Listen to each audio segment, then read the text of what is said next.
নাকি ছোট? আপনি যত বড় পাপ করেন না কেন, আমাদের জন্য আল্লাহর পক্ষ থেকে দয়া আছে না নাই?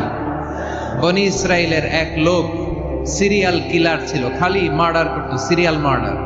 একটা, দুইটা, তিনটা, 10টা, 5টা করতে করতে করতে করতে 99টা মার্ডার করেছে। কয়টা? 99টা মার্ডার। কল্পনা করা যায়? 99 জন মানুষকে সে নিজ হাতে হত্যা করেছে। 99 মার্ডার করার পরে তার মনে ভয় আসলো, হায়রে, না জানি আল্লাহ আমার সাথে কেমন আচরণ করে আখিরাতে। আমার তাওবা আছে কিনা কপালে জানি না, আমার তো ক্ষমা নাই, কি করব আমি? তো সে লোকজনদেরকে জিজ্ঞেস করলো, আমার ক্ষমা আছে কিনা, এটা কে বলতে পারবে? আমাকে আল্লাহ মাফ করবে কিনা? তারা সবাই বললো, এই এলাকায় এক আল্লাহর ওলি আছে, তার কাছে যাও। সে আল্লাহর ওলির কাছে যেয়ে বলে, ও আল্লাহর ওলি, আমি 99টা হত্যা করেছি, 99টা মার্ডার, আমার কপালে ক্ষমা আছে কিনা তুমি একটু বলো। আল্লাহর ওলি কই, কি বললা? 99টা মার্ডার? আয় হায়, সর্বনাশ, তোর কোনো ক্ষমা নাই। এবার যে মার্ডার করছো কয়, আমার যেহেতু ক্ষমা নাই, তোরে বাঁচায় রেখে লাভ কি, তোরেও দিলাম শেষ করে। এবার সেঞ্চুরি করে ফেলাইছে। কথা বুঝতেছেন? আমার যেহেতু ক্ষমা নাই, তো তোরে বাঁচায় রেখে কি লাভ, তোরেও শেষ করে দিলাম। এবার সেঞ্চুরি। সেঞ্চুরি করার পরেও ভয় আছে না নাই অন্তরে? অন্তরে তো আল্লাহর ভয়, কই যাবে? খুঁজতে লাগলো কে সমাধান দিতে পারবে। একজন বলল, ওই এলাকায় একজন বড় আলেম আছে, ওই আলেমের কাছে যা।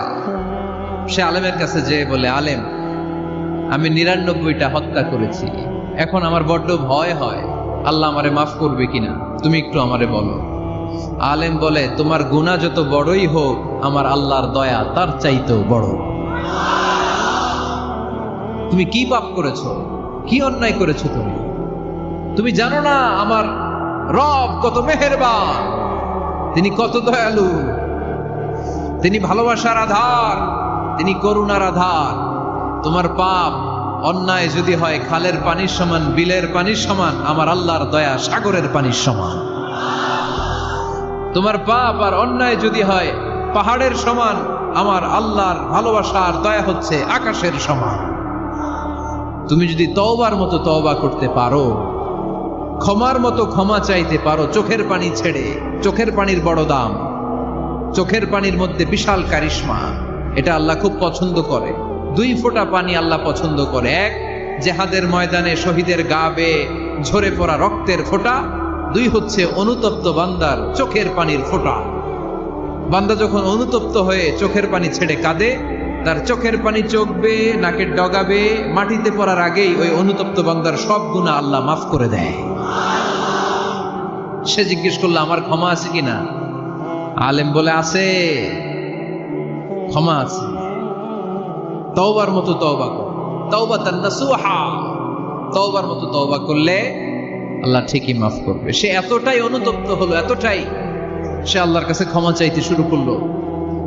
আলেম পরামর্শ দিল, তুমি যে এলাকায় থাকো এলাকাটা ভালো না, এলাকাটা ছাড়ো, এখানে সব ডাকাতদের এলাকা, তুমি একটা ভালো এলাকায় যাও, ওখানে যে তওবা করে ভালো মানুষ হয়ে যাও। সে নিয়ত করে কাপড় চোপড় গুছিয়ে ভালো এলাকায় যাবে। ঘর থেকে বেরোয়ার সাথে সাথেই মালাকুল মাউত চলে আসছে, তার রুহু কবজ করে ফেলছে। এখন রুহু কে নিয়ে যাবে? ফাজাআত মালাইকাতুর রাহমা ওয়া মালাইকাতুল আযাব। রহমতের ফেরেশতারাও আসছে, আযাবের ফেরেশতারাও আসছে। রহমতের ফেরেশতারা বলে, না না, সে তওবার নিয়ত করেছে, যদিও তওবা করতে পারে নাই, যদিও ভালো এলাকায় যেতে পারে নাই, তওবার নিয়ত করেছে, অনুতপ্ত হয়েছে, ক্ষমা চাওয়ার চিন্তা করেছে, আমরা তার রূহ নিয়ে ইল্লিনে রেখে দেব। আযাবের ফেরেশতারা বলে, না না, 99টা হত্যা করার পরে আরো একটা হত্যা করে সেঞ্চুরি করেছে, এখনো তো ভালোভাবে তওবা করতে পারে নাই, তার রূহটা নিয়ে আমরা সিজ্জিনের ভেতরে ঢুকায়ে দেব। 2 দল ফেরেশতার মারামারি, এ বলে আমরা নিব, এ বলে আমরা নিব, ঝগড়া আছে না নাই? আল্লাহ বললেন, রাখো রাখো, ঝগড়ার দরকার নেই। এক কাজ করো, যেখানে মারা গিয়েছে ওইখান থেকে ফিতা দিয়ে মাপতে শুরু করো। ভালো এলাকাটা যদি কাছে হয় জান্নাতের ফেরেশতারা নেবে, খারাপ এলাকা যদি কাছে হয় জাহান্নামের ফেরেশতারা নেবে। খারাপ এলাকা তো একেবারেই কাছে, ঘর থেকে বেরোয়ার সাথে সাথে মৃত্যু হয়েছে, আর ভালো এলাকা তো অনেক দূর। আল্লাহ জামিনটারে আদেশ দিলেন, জামিন, এই অনুতপ্ত বান্দার জন্য তুই ভালো এলাকাটা কাছে চলে আয়। ভালো এলাকাটার জামিনটা তুই সংকুচিত হয়ে যা, যদিও ঘর থেকে বের হয়েছে একেবারে কাছে, খারাপ এলাকা হাজার হাজার মাইল দূরে চলে যা।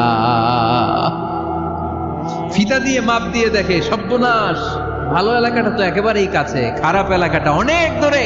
আল্লাহর ফয়সালা অনুযায়ী রহমতের ফেরেশতারা তার রূহকে নিয়ে জান্নাতের ভেতরে ঢুকিয়ে দিয়েছে। 99টা হত্যা করার পরে আরো একটা হত্যা করে সেঞ্চুরি, 100টা খুন করছে। আপনি কয়টা করছেন? আমি কয়টা করছি? তো 100টা খুন করে যদি ও মাফ পেতে পারে আমার আল্লাহর কাছ থেকে, আমরা কি ক্ষমা পেতে পারি না? ওর পাপের কাছে আমাদের পাপ কি? কয় ওয়াক্ত নামাজ ছাড়ছেন আপনি? কয়টা মিথ্যা কথা বলছেন? কতবার ঘুষ খাইছেন? কত টাকা সুদে লাগাইছেন?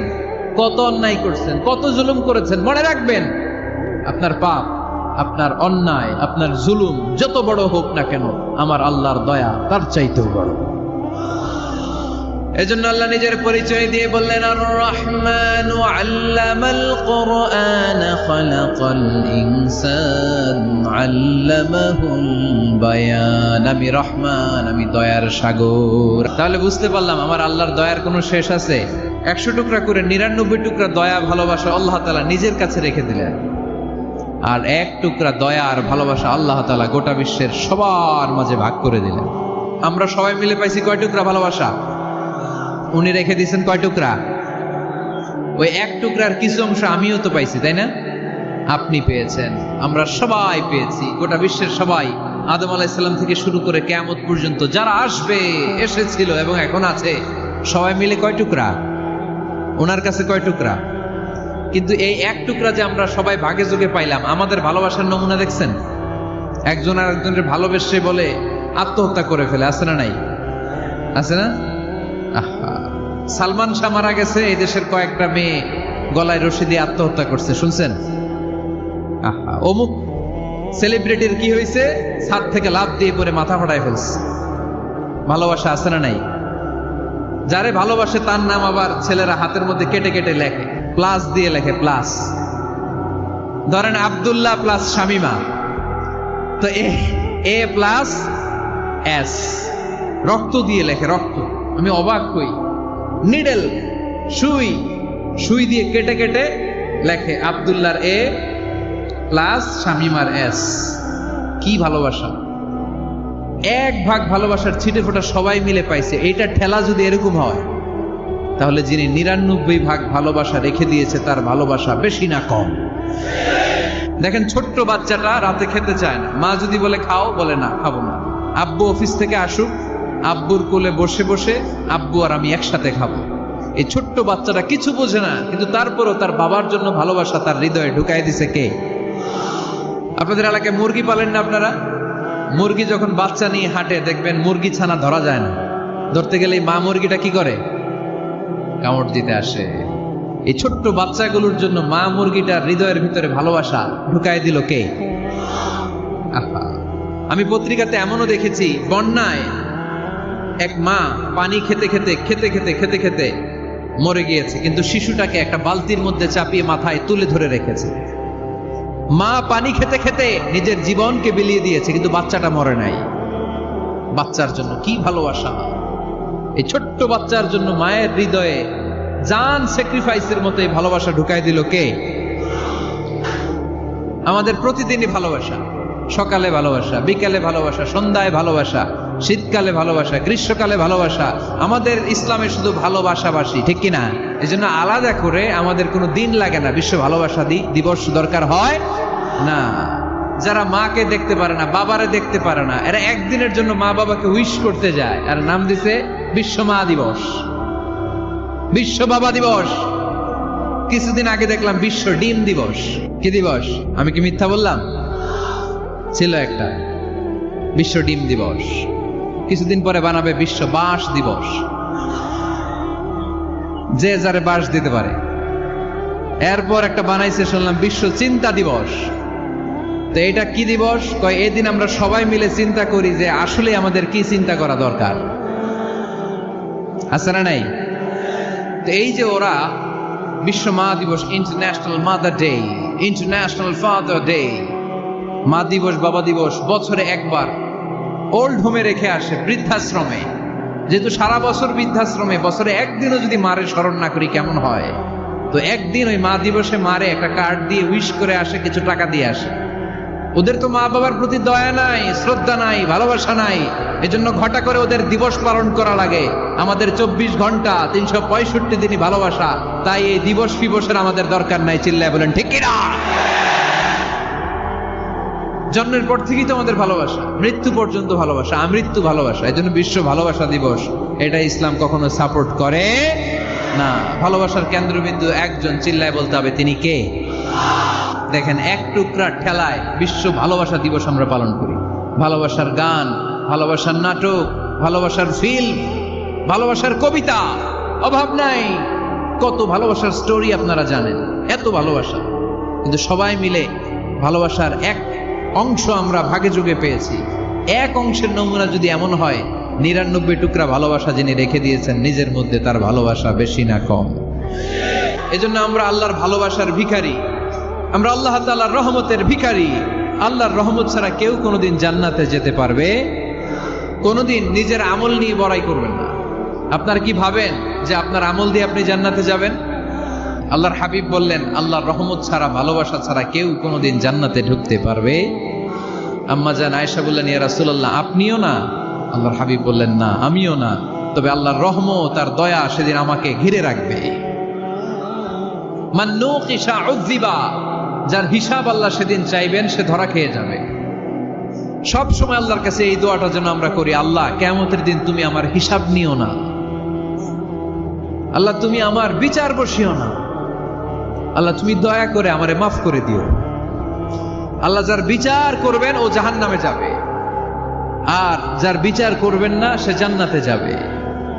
আল্লাহ যদি বিচার করে আর পাই টু পাই হিসাব নেয়, নামাজ পড়লি না কেন, রোজা রাখলি না কেন, মিথ্যা বললি কেন, খাদ্যে ভেজাল দিলি কেন, মাছে ফরমালিন দিলি কেন, যৌতুক খাইলি কেন, ঘুষ খাইলি কেন, উল্টাপাল্টা করলি কেন, জিনা করলি কেন, একটার পর একটা প্রশ্ন বানে যদি সেই ভয়ঙ্কর দিনে আল্লাহ আমাদেরকে জর্জরিত করে, আমাদের কোনো উত্তর আছে? সেদিন আমাদের বাঁচার কোনো উপায় আছে? তাই আমরা সবাই আল্লাহর কাছে দোয়া করব, আল্লাহ কোনো বিচার টিচার মানি না, কোনো বিচার করতে পারবো না, দয়া করবা। রোজ হাসরে হে আল্লাহ আমার করোনা বিচার, আল্লাহ করোনা বিচার, পড়েন আমিন। রোজ হাসরে হে আল্লাহ আমার করোনা বিচার, আল্লাহ করোনা বিচার। বিচার চাহি না তব দয়া চাহে এ গুনাহগার, আল্লাহ করুণা বিচার। পড়েন আমিন। তিনি যদি দয়া করেন তবেই আমরা জান্নাত যেতে পারবো, ঠিক কিনা? এজন্য আল্লাহ বললেন, আর রহমানু আল্লামাল কুরআন খালাকাল ইনসান আল্লামাহুল বায়ান। আমি হলাম রহমান। কাফেররা বলে রহমানকে জানি না, রহমানকে চিনি না। আল্লাহ বলে রহমান রে চিনে না, আমার নাম রহমান, আমি দয়ালু, আমি মেহেরবান, ঠিক কিনা? এজন্য প্রতিদিন সূরা ফাতিহায় দ্বিতীয় আয়াতটা আমরা কি পড়ি? আর রহমান আর রাহিম, ঠিক কিনা? তিনি দয়ার সাগর, তিনি মায়ার সাগর। আমরা বললাম, আল্লাহ ঠিক আছে, আমরা বুঝেছি আপনি দয়ার সাগর, আর আপনি কি করেন? দ্বিতীয় আয়াতে আল্লাহ বললেন, আল্লামাল কোরআন, আমি কোরআন শিক্ষা দেই। শুধু দয়ার সাগর হয়ে আমি আল্লাহ বসে থাকি নাই, তোমাদের হেদায়েতের জন্য আমি কোরআন নাজিল করে দিয়েছি। আল্লামাল কোরআন, আমি কোরআন শিক্ষা দেই। আমাদেরকে কোরআন শিখিয়েছে কে? বিশ্বনবীকে কোরআন শিখিয়েছে কে? আল্লাহ। এজন্য দুনিয়াতেও যারা কোরআন শিখায় তাদের মর্যাদা বাড়ায় দেয় কে? বাংলার জমিনে যারা কোরআন শরীফ শিখায় এদের মর্যাদা সবচেয়ে কম, এদের বেতন সবচেয়ে কম, এরা সমাজে সবচেয়ে বেশি অবহেলিত, ঠিক কিনা? আল্লাহর কাছে এরা সবচেয়ে বেশি সম্মানিত। আল্লাহর হাবিব বললেন, খায়রুকুম মান তাআল্লামাল কুরআন ওয়া আল্লামাহু, তোমাদের মধ্যে আল্লাহ তাআলার কাছে সবচাইতে প্রিয় শ্রেষ্ঠ ওই মানুষটা যে নিজে কোরআন পড়ে আবার অন্যরে পড়ায় দেয়। সুবহানাল্লাহ পড়েন। আপনি যদি কাউরে শুধু সূরা ফাতিহাটা শিখান, কোন সূরা?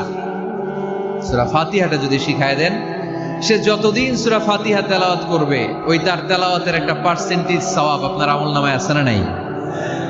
সে যদি আবার আরেকজনের শিখায়, ওই লোক যদি আবার আরেকজনের শিখায় দেয়, এরকম যতজনকে তারা শিখাবে প্রত্যেকের তেলাওয়াতের একটা পার্সেন্টেজ সওয়াব আপনার আমলনামায় ঢুকায় দিবে কে? এজন্য কোরআন নিজেও শিখবো, অন্যকেও শেখাবো। রাজি আছেন তো? না খেয়ে না পড়ে অল্পতে তুষ্ট থেকে যারা শুকরিয়া করে এরা আমাদের আইম্মাতুল মাসাজিদ, মসজিদের ইমামরা, মসজিদের মুয়াজ্জিনরা। এক একটা মসজিদের মুয়াজ্জিনের গলা হবে এরকম বিশাল উঁচু। কিয়ামতের ময়দানে সবাই আমরা এর দিকে তাকায় থাকবো, কিরে ভাই তোর গলা উঁচু কেন? সে বলবে আমার এই গলা দিয়ে প্রতিদিন 5 বার আমি আজান দিয়েছি। কিয়ামতের ময়দানে ঠিকই সম্মানিত, দুনিয়ায় আমরা চিনলাম না ওনাদেরকে। সেদিন আল্লাহ কোনো এক্সকিউজ গ্রহণ করবে না। সব পারো, হিন্দি তো ঠিকই কইতে পারো, হিন্দিতে কথা কইতে পারে না ছেলেপেলেরা? হিন্দি সিনেমা এমন দেখা দেখে হিন্দিতে কথা কইতে পারে, তো হিন্দি ভাষা বুঝতে পারলে, শিখতে পারলে আরবি পারলা না কেন? কোনো এক্সকিউজ, ওজর, আপত্তি সেদিন আল্লাহ গ্রহণ করবে? আসুন আমরা কোরআন পড়ি, প্রতিদিন একটা আয়াত হলেও কমপক্ষে আমরা যেন কোরআনের অর্থ পড়ি, বঙ্গানুবাদ পড়ি। রাজি আছেন তো? তো এই যে স্মার্টফোন আসছে স্মার্ট বানাইতে, যেই ফোনের মধ্যে কোরআন নাই সে আনস্মার্ট, ঠিক কিনা? যার মোবাইলের ভেতরে কোরআনের অ্যাপস আছে, ডাউনলোড করে অ্যাপস রেখেছে, সেই হচ্ছে আসল smart. He is the real hero, he is the real smart.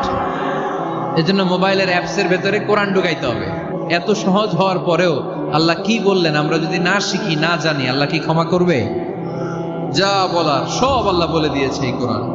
এই কোরআনে শুরু হয়েছে বিসমিল্লাহির রহমানির রহিম দিয়ে, মানে বা দিয়ে। কি দিয়ে? চিল্লায় বলেন না, কি দিয়ে? বা। আর এই কোরআন শেষ হয়েছে সূরাতুন নাস দিয়ে, যে সূরার শেষ আয়াত হচ্ছে মিনাল জিন্নাতি ওয়ান নাস। বা আর সিন মিলাইলে কি হয়? বাস। এবার বাসে চড়া শরীয়তপুর শহরে যাব। ওই বাস না, এই বাস মানে যথেষ্ট, এই বাস মানে সাফিসিয়েন্ট, কাফি।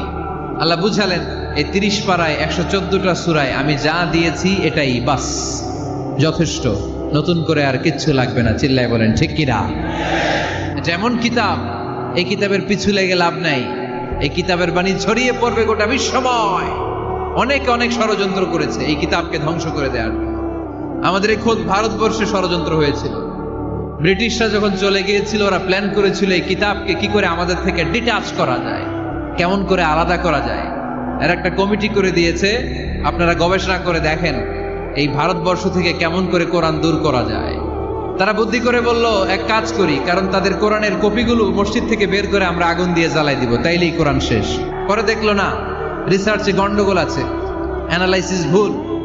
আবার নতুন কমিটি পাঠালো তারা ইংল্যান্ড থেকে, 33 সদস্য বিশিষ্ট কমিটি। তারা এসে গবেষণা করে দেখলো না, এই কোরআন আগুনে জ্বালাই দিলে কোরআন দূর হবে না। কারণ আমরা ভারতবর্ষের হেফজখানাগুলোতে যে দেখেছি ছোট্ট বাচ্চারা মাথা দুলিয়ে দুলিয়ে কোরআন পড়ে। কোরআন তারা শুধু কাগজেই লিখে রাখে না, সিনার ভিতরে গেঁথে রাখে। ওই কোরআন মুসলমানদেরকে শিখিয়েছে কে?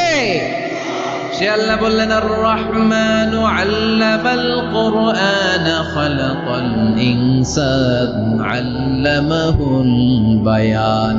আল্লাহ বললেন আমি মেহেরবান, আমি কোরআন শিখিয়েছি।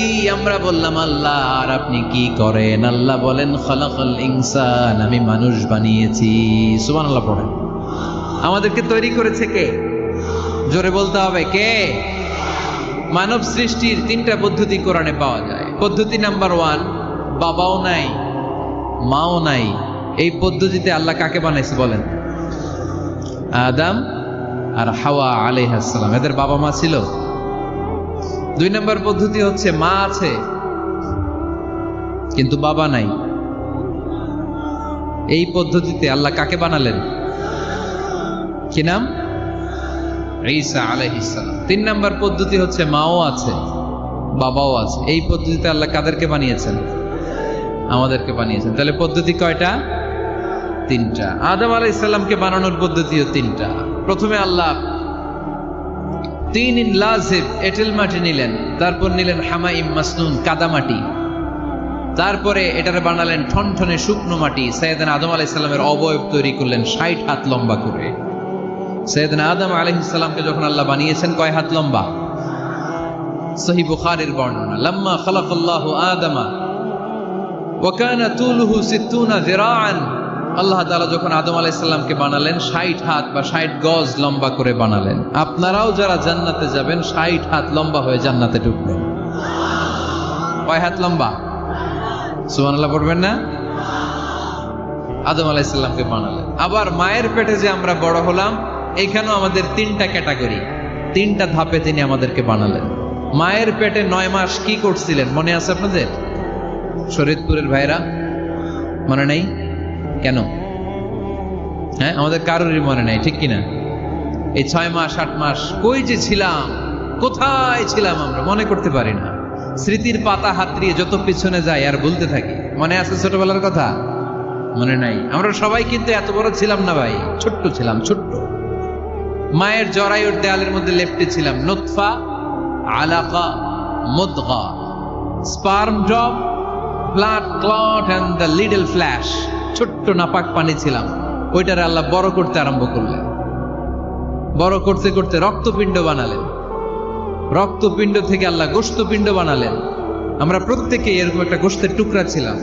এটার ভিতরে আল্লাহ কঙ্কাল ঢুকালেন, আমার স্কেলিটন, আমার কঙ্কালটা, আমার অবয়বটা ঢুকালেন। তারপরে আবার গোশত দিয়ে প্যাকেট করলেন, তার উপরে আবার চামড়ার প্যাকেট পড়ায় দিলেন। পড়েন সুবহানাল্লাহ।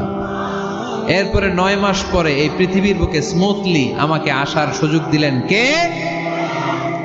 একথাই আল্লাহ সূরা আল মুমিনুনে বললেন, ওয়ালাকাদ খালাকনাল ইনসানা মিন সুলালাতিন মিন তিন সুম্মা জাআলনাহু নুতফাতান ফি ক্বারারিন মাকিন সুম্মা খালাকনান নুতফাতা আলাকাতান